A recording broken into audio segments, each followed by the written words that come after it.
Indiana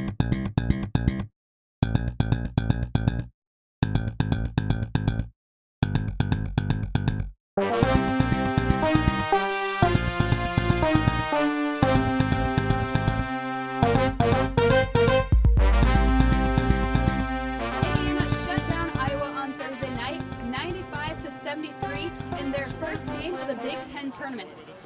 They ended Iowa's 4-game winning streak and will move on to play Wisconsin Friday night.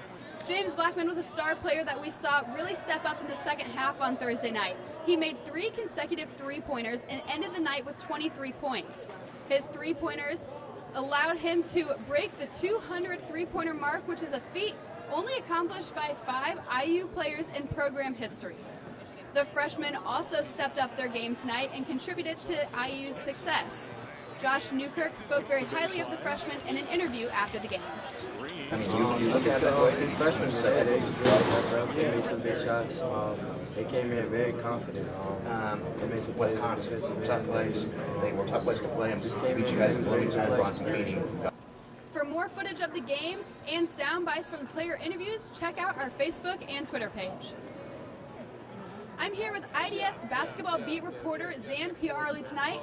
ZAIN, thanks for joining us again. You've been a guest on our show before, so we're glad to have you here as always. Tonight, Indiana stepped up their game, and this was a completely different team than what we've seen. What do you think contributed to the cohesiveness on the court tonight? I really think this team right now is just playing together really well. They're very connected, and it really starts with the guard play.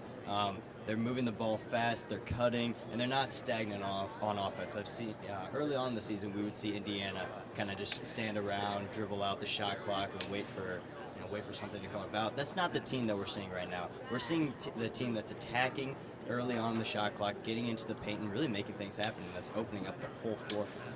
Mm-hmm.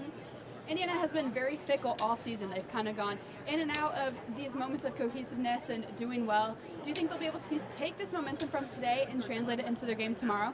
Yeah, I think that they'll be able to. I mean, we saw the last game of the regular season against Ohio State. They put up 96 points and then carried that momentum into tonight and put up 95 against Iowa. So, I mean, basketball is a game of runs, and really it's a game of momentum. And when you have a momentum like they do on their side right now, it's very possible that they'll be able to come out tomorrow with a win, but it'll also be tough as well. Mm-hmm.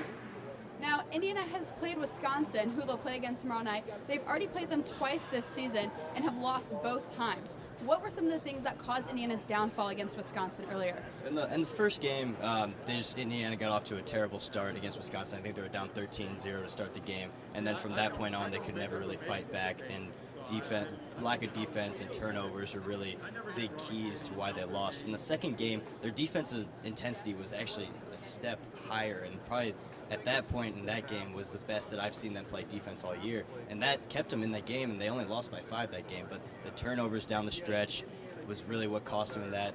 We saw tonight they had 17 turnovers against an Iowa team. They can do that against Iowa, have 17 turnovers and still win, especially when they shoot the ball like they did tonight, 60%. But against a team like Wisconsin, if they turn the ball over 17 times, it's going to be tough to pull out a victory. Mm-hmm, certainly. And do you think that's an area that Indiana will be able to fix tomorrow before they play? You know, it's going to be tough. We've said this all season long that turnovers have been an issue, and I mean, we stand here at the Big Ten tournament, and turnovers are still an issue. If they make shots like they did tonight, they'll definitely be in the game, and I think that's where it starts for them. I mean, you shoot 60%, it's going to be hard to beat somebody. Well, thank you, ZAIN, for joining us. Indiana will take on Wisconsin Friday night at 6:30 right here at the Verizon Center. Be sure to follow IUSTV Sports on Twitter and Facebook for all of the coverage.